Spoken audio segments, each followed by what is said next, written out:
आचार्य सन्निधौ सर्वजीवनिकायभूतायाः परमेश्वर्याः कृपया च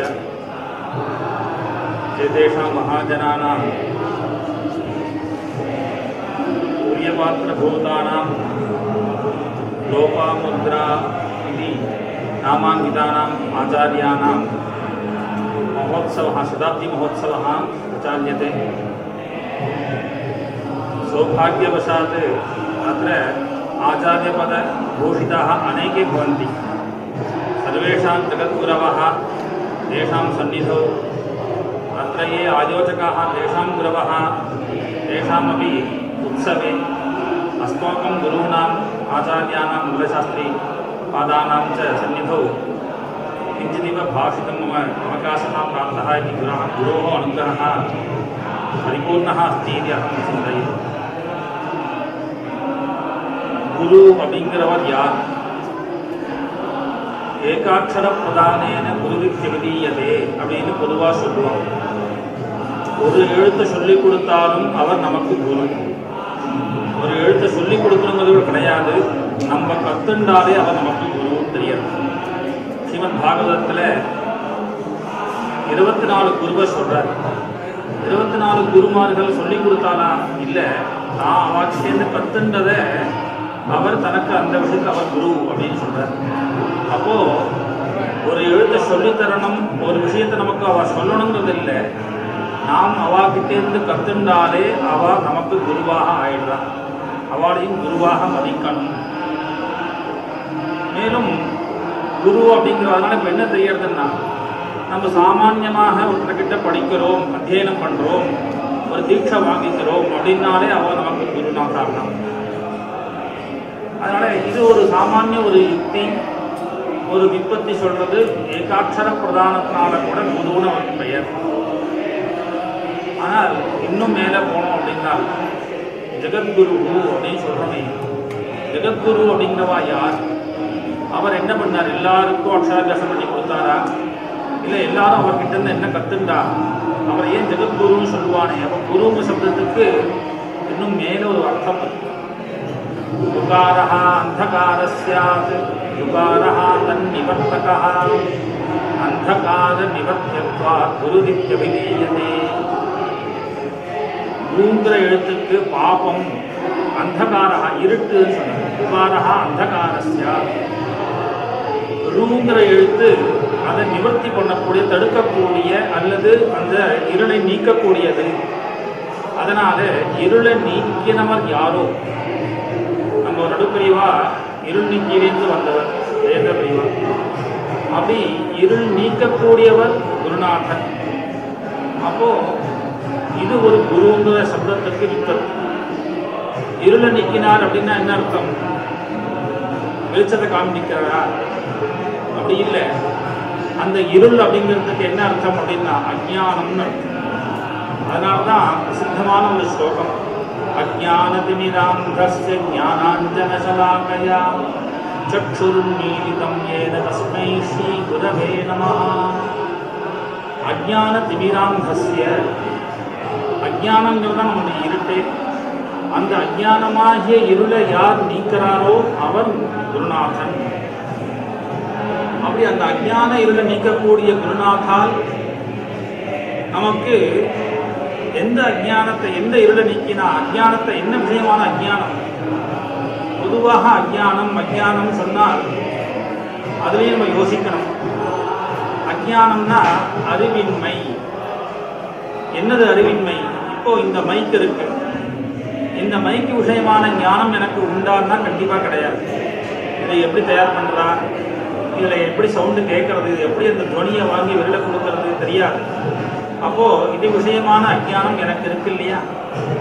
அப்போ இந்த அஜ்ஞானத்தை நிவர்த்தி பண்ணிட்டார் அப்படின்னா அவர் குருவா?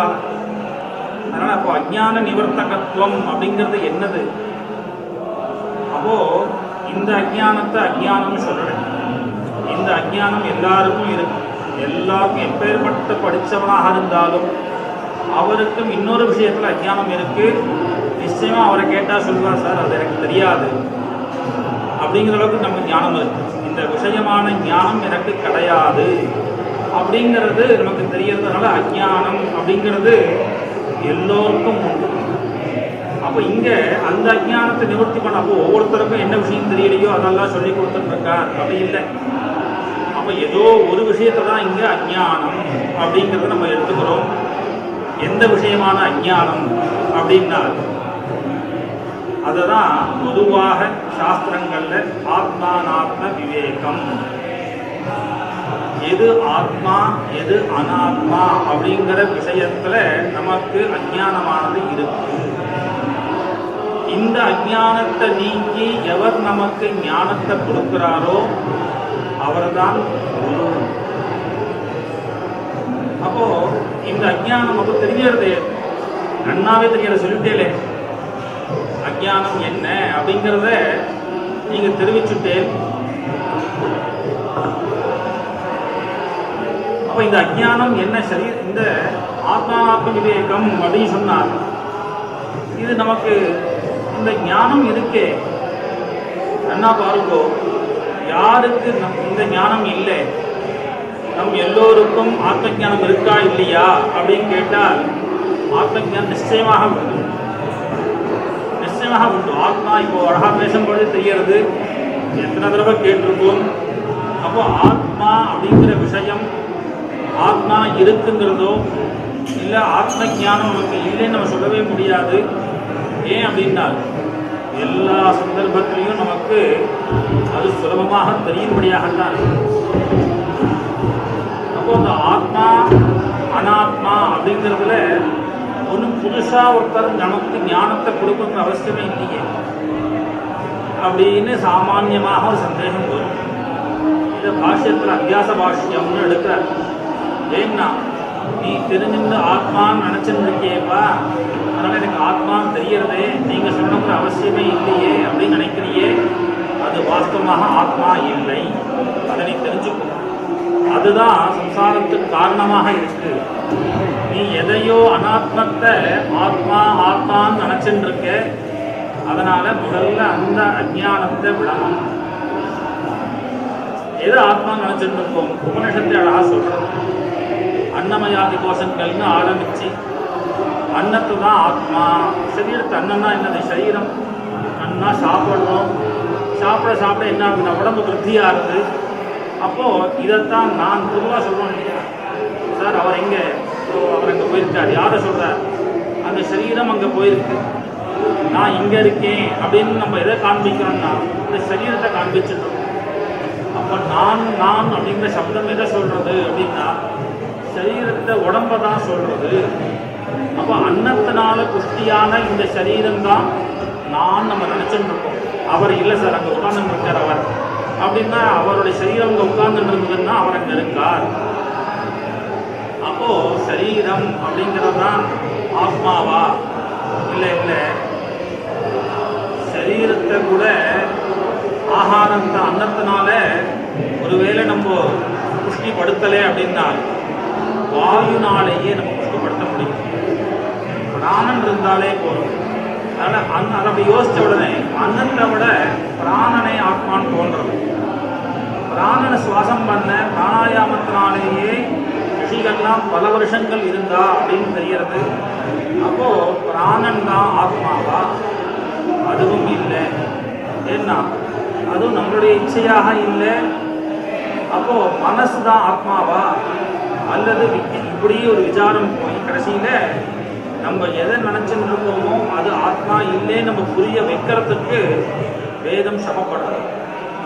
அதை புரிய வைக்கிறதுக்காகத்தான் குருநாதால் நமக்கு பலவிதமான உபகாரம் பண்ணி பல கிரந்தங்களை பண்ணி அப்படி ஆச்சாரியால் குருநாதன் நம்மளுடைய அஜ்ஞானத்தை நிவர்த்தி பண்ணுறார். அப்போது வாஸ்தவத்தில் ஆத்மான்னா எது? ஆத்மாவுக்கு என்ன லட்சணம் சொல்றது? சத்து சித்து ஆனந்தம் அப்படின்னு வேதாந்த சாஸ்திரத்தில் இந்த 3 விஷயத்தை எடுத்து சொல்றார். சச்சிதானந்தம், சத்தியம், ஞானம், அனந்தம், பிரம்மா. சத்து எதெல்லாம் நாம் இருக்குன்னு சொல்றோமோ அது பிரம்மன்தான். அதனால எந்த வஸ்துவை நம்ம இருக்குன்னு பேசிட்டு இருக்கோமோ அந்த வஸ்துவில இருக்கக்கூடிய தன்மை இருக்கே, இந்த வஸ்திரம் இங்க இருக்கு, இந்த மைக் இருக்கு அப்படின்னு நான் எதெல்லாம் சொல்றேனோ அதுல இருக்கிறதுங்கிற விஷயம் இதனுடையது கிடையாது. உதாரணத்துக்கு ஒரு தங்கத்தினால மோதிரம் பண்ணியிருக்கார், தங்கத்தினால ஒரு வளையல் பண்ணியிருக்கார், தங்கத்தினால ஒரு பிரேஸ்லெட் பண்ணியிருக்கார். இந்த மூணுத்திலையும் என்ன இருக்கு? காரணமான தங்கம் இருக்கு. காரணமான தங்கம் இருக்கவே தான் அந்த வளையலுக்கும் பல லட்சம் மதிப்பு, அந்த மோதிரத்துக்கும் பல ஆயிரம் மதிப்பு. ஒருவேளை அந்த மோதிரத்திலேயோ வளையல்லையோ தங்கம் இல்லை, வெள்ளி இருந்ததுன்னா அந்த மதிப்பு இல்லை. அப்போ அதுக்குள்ள என்ன இருந்தது? இது மோதிரம், இது வளையலாச்சேன்னா தங்கம் இருக்கவே அந்த மதிப்பு. அப்போ அந்த மதிப்பு எதனுடையது? மோதிரத்தினுடையது இல்லை, அதுல இருக்கக்கூடிய அந்த தங்கத்தினுடையது. அதுபோல எதெல்லாம் நாம் இருக்கு இருக்குன்னு சொல்றோமோ அதனுடைய இருத்தல் இருக்கே, சத்தா இருக்கே, அது அந்த வஸ்துவனுடையது கிடையாது, அது பிரம்மத்தினுடையது. அதனால அதுதான் சத்தியமான வஸ்து. அப்போ சத்தியம் அப்படிங்கிறது இந்த பிரபஞ்சத்தினுடையது கிடையாது, ஆத்மாவினுடைய தர்மம், அதனுடைய ஸ்வரூபம்.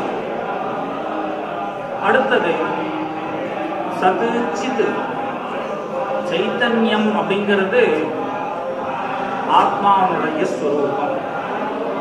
அந்த பகவானை தவிர எதுவுமே சைத்தன்யமான வஸ்து கிடையாது, எல்லாம் ஜடமான வஸ்து தான். ஆபிரம்ம ஸ்தம்ப பர்யந்தம்னு எதெல்லாம் நம்ம சொல்றோமோ எல்லாம் ஜடமான வஸ்துவாக இருக்கு. பிரகிருதி அப்படிங்கிறது ஜடம், அதனால இந்த பிரபஞ்சம் பிராகிருதமானது, இது ஜடமயமானது. ஆனால் அது இருக்கக்கூடிய ஒரு எறும்புக்கு அங்க எங்கேயோ ஒரு தேன் சிந்து இருக்கு அப்படின்னா கரெக்டா தெரியறது அந்த தேன் இருக்குன்னு இங்கேருந்து வரிசையா போயிடும். எதனால போறது? உள்ளுக்குள்ள சைத்தன்யம் இருக்கவே போறது. அந்த சைத்தன்யம் இல்லை அப்படின்னால் அந்த எறும்புக்கும் தெரியாது, பெரிய யானைக்கும் விவகாரம் பண்ண முடியாது. அப்போ உள்ளுக்குள்ள இருக்கக்கூடிய சைத்தன்யம் இருக்கே, அந்த சைத்தன்யம் பகவத் ஸ்வரூபம், அதுதான் பகவான், அதுதான் ஆத்மா, ஆத்மஸ்வரூபம் அப்படிங்கிறத நம்ம புரிஞ்சுக்கணும். சித் ஸ்வரூபம்னு சொன்னார். அடுத்தது ஆனந்தம். இப்படியாக இந்த மூன்று ஸ்வரூபமாக இருக்கக்கூடியவர் பகவான். அதே பகவான் ஒரு சப்தம் சொன்னால் ஒருவேளை ஒரு புமானாக தோன்றது. அதனால முதல் ஸ்லோகத்தை சொன்ன தியானத்துல குரு பிரம்மா, குரு விஷ்ணு, குரு தேவோ மகேஸ்வரா அப்படின்னு மும்மூர்த்திகளாக சொன்னாலும் கூட இந்த மும்மூர்த்தியும் எதனுடைய வெளிப்பாடுனா குரு சாட்சாத் பரம் பிரம்ம, குருவானவர் சாட்சாத் பிரம்மஸ்வரூபமானவர் அப்படின்னு அந்த பிரம்மமே இந்த மூன்று ரூபமாக தெரிகிறது. இப்படி தெரியக்கூடிய அந்த பிரம்மம் சித் ஸ்வரூபமாக இருக்கு. அப்போ அந்த பிரம்மத்தை நம்ம எப்படி வேணா கொண்டாடலாமே. பிரம்மம் நிர்குணமானது, நிராகாரமானது, இப்படி சொல்லக்கூடிய வேதம். அதுக்கு நமக்கு உபாசனைக்காக நாம் அதை அந்த பிரம்மத்தை சிவனாகவும் பார்க்கலாம், விஷ்ணுவாகவும் பார்க்கலாம், பிரம்மாவாகவும் பார்க்கலாம். அப்படிங்கும் பொழுது இப்போ சார் சொன்னார் இல்லையா, அந்த மாத்து ரூபம் இருக்கு, அந்த மாத்து ரூபத்தில் பார்த்தா நமக்கு இன்னும் சந்தோஷம் ஜாஸ்தியாக ஆகும். ஏன்னா புத்திரோ ஜாயேத குந்தவி குமாதான பவதி. மாத்திரஸ்வரூபத்தில் பெண்ணானவள் எப்போ மாதாவாக இருக்காளோ அவளுக்கு கருணை ஜாஸ்தியாக இருக்கும். அதனால தான் அம்மாவுடைய அந்த தியானத்தில் கருணாதரங்கிதாட்சி, கருணாதரங்கிதாட்சி, எப்பொழுதும் அந்த அட்சிகளில் கண்களில் கருணை ஒளிவே. அந்த கருணை இருக்கவே தான் தாயாக இருக்காள். லலிதா சஹஸ்ரநாமம் ஆரம்பிக்கும் பொழுதே ஸ்ரீமாதா, ஸ்ரீ மகாராஜி, ஸ்ரீமாதான் தான் ஆரம்பிக்கிறது. அந்த மாத்ருஸ்வரூபம் அம்பாள் கிட்ட அதுதான் நமக்கு வேணும் இல்லையா? தாயாராக இருந்தாதான் பிரம்மம் பிரம்மமாக இருந்தால் நமக்கு என்ன பிரயோஜனம்? பகவான் பகவானாக இருந்தால் நமக்கு என்ன பிரயோஜனம்? தாயாராக இருந்து நமக்கு என்னெல்லாம் வேணுமோ நாம் ஆசைப்படுறது நமக்கு ஹிதமா இல்லையான்னு பார்த்து ஒரு தாயார் எப்படி குழந்தைக்கு அது ஏதோ ஆசைப்பட்டு கேட்டாலும் உடம்பு சரியில்லையே, இந்த வஸ்துவை கொடுத்தா இன்னும் ஜுரம் ஜாஸ்தி ஆகிடுமே அப்படின்னு ரொம்ப பிடிவாதம் பண்ணுறது அப்படின்னா அது கூடவே கொஞ்சம் மருந்து சேர்த்து கொடுத்துருவாங்க. அதுபோல நமக்கு வேண்டியதை பார்த்து கொடுக்கக்கூடியவள். அப்படி அந்த பிரம்மத்தை உபாசனம் பண்ணுறது அப்படிங்கிறது தான் மாதஸ்வரூபமாக அம்பாலாக. அதனால் எந்த ஸ்வரூபமாக சொன்னாலும் அது பிரம்மத்தை தான் சொல்கிறது. ஆனால் நம்மளுடைய உபாசனைக்கு மாதரூபமாக உபாசனைங்கிறது நமக்கு தாயார்கிட்ட அந்த பிரம்மத்துக்கிட்ட பழகிறதுக்கு சுலபமாக இருக்கு. அதனால தான் ரத்தசஸ்நாமத்தில் சிதிஸ்தத்பத லட்சியார்த்தா சிதேக ரசரூபிணின்னு ஒரு நாமம். தத்பத லட்சியார்த்தா வேதாந்தத்தில் அந்த சப்தத்தை எடுத்து விசாரம் பண்ணுவார்.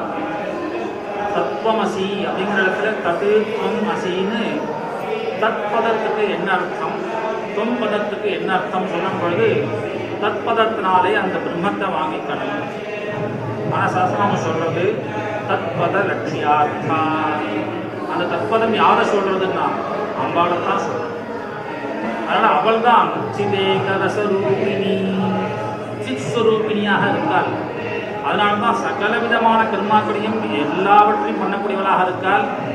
ஆனால் அவளுடைய மகிமையோ பெருசு, சித் ஸ்வரூபிணி. அதனாலேயே சகலத்தையும் சகல ஜீவராசிகளையும் பிரபஞ்சத்தை சுற்றி பண்ணக்கூடியவள். அவருடைய மகிமையை வேதமே சொல்லித்து அப்படிங்கிறதே அழகாக சொன்னார். வேதத்திலேயே பகவானை சொல்லும் பொழுது அம்பாளுடைய சக்தியினால்தான் தயானோ விட ஜீவசே அப்படின்னு பரமேஸ்வரன் எல்லாரும் ஜீவிப்பதற்கு காரணம் அம்பாள் தான். அந்த சக்தி இல்லை, அம்பாள் இல்லைன்னா பரமேஸ்வரன் கூட நகலு ஸ்பந்திக்கும் அப்படி அசையக்கூட முடியாது. அப்படிங்கிற உயர்ந்த அவருடைய மகிமை.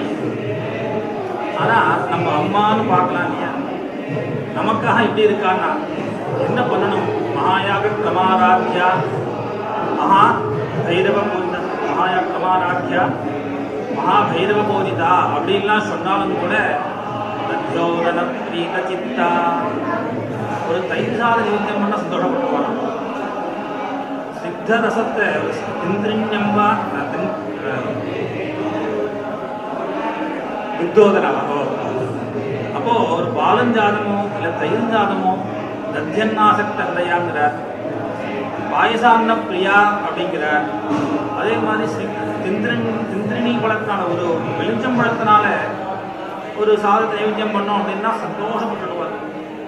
அவருடைய மகிமையும் அப்பேற்பட்டது. ஆனால் நாம் குழந்தைகள் ஆச்சு, நம்ம என்ன பண்ண முடியும் அம்பாளுக்கு? அப்போ நம்ம சக்தி தகுந்த மாதிரி மகாயாகத்தினாலையும் பூஜை பண்ணலாம். இல்லை நித்தியபடி ஆற்றுல ஒரு தயிர் சாதத்தை நைவேத்தியம் பண்ணால் கூட அது சந்தோஷப்பட்டுடுவார். அப்படிங்கிறது அவருடைய கருணை. அந்த கருணை இருக்கவே தான் நாம் தாயாராக பழக முடியாது. அம்பாள் கிட்ட போக முடியும். அம்பா அப்படின்னு சொல்றதுக்கு அம்பாள் தமிழ் அம்பான்னா தாயார்னு. அப்போ அம்பா அம்பா அம்பான்னு அப்படி சகல ஜகத்துக்கும். இப்போ குருஹு அப்படிங்கிறவர் ஞானத்தை கொடுக்கிறார். அந்த ஞானத்தை அம்பாள் நமக்கு கொடுக்கிறார். அதனால குருஸ்வரூபமாகவும் அம்பாள் இருக்கா, சகலஸ்வரூபமாகவும் அம்பாள் இருக்கா. அப்போ பிரம்மம் அப்படிங்கிறது அம்பாள் ஸ்வரூபமாக நாம் பார்க்கறது அப்படிங்கிறது தப்பு ஒன்று. இந்த ஷண்மத பிரதிஷ்டாபகாச்சாரிய அப்படின்னு பொதுவாக ஒரு நாமம் உண்டு. ஆதிசங்கரபாதாளுக்கு 6 மதத்தையும் பிரதிஷ்டை பண்ணார். 6 மதத்தை பிரதிஷ்டை பண்ணார்னா என்னது? 6 மதங்கள் இல்லை. அவர் அத்வைத மத பிரதிஷ்டாபகாச்சாரியன்னு சொன்னால் பரவாயில்ல, ஷண்மதத்தை பிரதிஷ்டை பண்ணவர் அப்படின்னு எப்படி சொல்ல முடியறதுன்னா பிரம்மன் தானேம்பா சக்தியாகவும் இருக்கு, பிரம்மன் தானே சிவனாகவும் இருக்கு அப்படின்னு பார்த்துட்டோம். அப்படின்னா பிரம்மத்தை பிரதிஷ்டை பண்ணதுனால அத்வைதத்தை பிரதிஷ்டை பண்ணதுனால ஷண்மதத்தையும் பிரதிஷ்டை பண்ணவராக ஆனார். ஆனால் அந்த பிரம்மமே நமக்கு தாயாராக இருந்து இப்போ அம்பாலாக இருந்து சகல க்ஷேமத்தை ஏற்படுத்துகிறார். அப்படி இருக்கக்கூடிய அம்பாளுக்கு நாம் பண்ணக்கூடிய ஒரு கிருதஜ்ஞதை இது போன்ற ஒரு பூஜைகள்லாம். இது எந்த உத்தேசித்து இருக்குன்னா அம்பாளுக்கு பண்ணக்கூடிய ஒரு பூஜை தான். ஆனால் உத்தேசியம் இது சந்தர்ப்பம் என்னன்னா குரு ஆராதனை. ஏன்னா அந்த அம்பாலை காண்பிச்சு கொடுத்தவர் யார்? அது வேணுமே. அம்பாளுடைய மகிமை எப்பேற்பட்டதாக இருந்தாலும் நீ பார்க்குற அம்பாள் இப்பேற்பட்ட மகிமையை கொண்டவள் நமக்கு காண்பிச்சு கொடுத்தவர் குருவாக இருப்பதனால நம்மளுடைய அஞ்ஞானத்தை நீக்கின அந்த குருவனுடைய ஒரு ஜெயந்தியாக அவருடைய ஒரு உற்சவமாக இது சதாப்தி உற்சவமாக இங்கே. அதனால குரு உற்சவம் குருவனுடைய சந்நிதியில ஆச்சாரியாருடைய சந்நிதியில இது ஓதிவிக்கை அப்படிங்கிற இந்த இடத்துல பல மகிமை இந்த க்ஷேத்திர மகாத்மியம் பகவான் சாட்சாத் யதோக்தகாரி சொல்லக்கூடிய சொன்னவண்ணம் செய்த பெருமாள் ஒரு ராத்திரி இங்கே தங்கினார். தன் சிஷ்யனுக்கு தன் பக்தனுக்காக ஓடி வந்து இங்கே ஒரு நாள் தங்கிட்டு திரும்ப போனார். அதனால ஓர் இருக்கைன்னு அப்போ இந்த பகவானுடைய சாநித்தியம் உடைய நம்மளுடைய ஆச்சாரியாருடைய சாநித்தியம் உடைய அப்பேற்பட்ட ஸ்தான விசேஷம். அதில் இந்த உற்சவம் நாளைய தினம் பரமாச்சாரியாருக்கும் அங்கே ஆராதனை, நம்மளுக்கு பெரியவாருக்கும் ஆராதனை, அது போன்ற சன்னிவேசத்தில் இத்தனை வேத பாராயணங்கள் இப்பேற்பட்ட ஒரு சன்னிவேசத்தில் அழகாக நடக்கிறது. இப்பேற்பட்ட ஒரு சத் காரியத்தில் எனக்கும் ஒரு அவகாசம் கொடுத்தது பெரிய பாக்கியம். இன்றைய ஏகாதசி தினம் இன்றைக்கு இந்த மாதிரியான ஒரு விஷயத்தை ஸ்மரணம் பண்ணக்கூடிய பாக்கியத்தை ஏற்படுத்திக்கூடிய எல்லோருக்கும் உதவியை தெரிவித்து பூர்த்தி பண்ணிக்கிறேன். நம பார்வதி பதையே.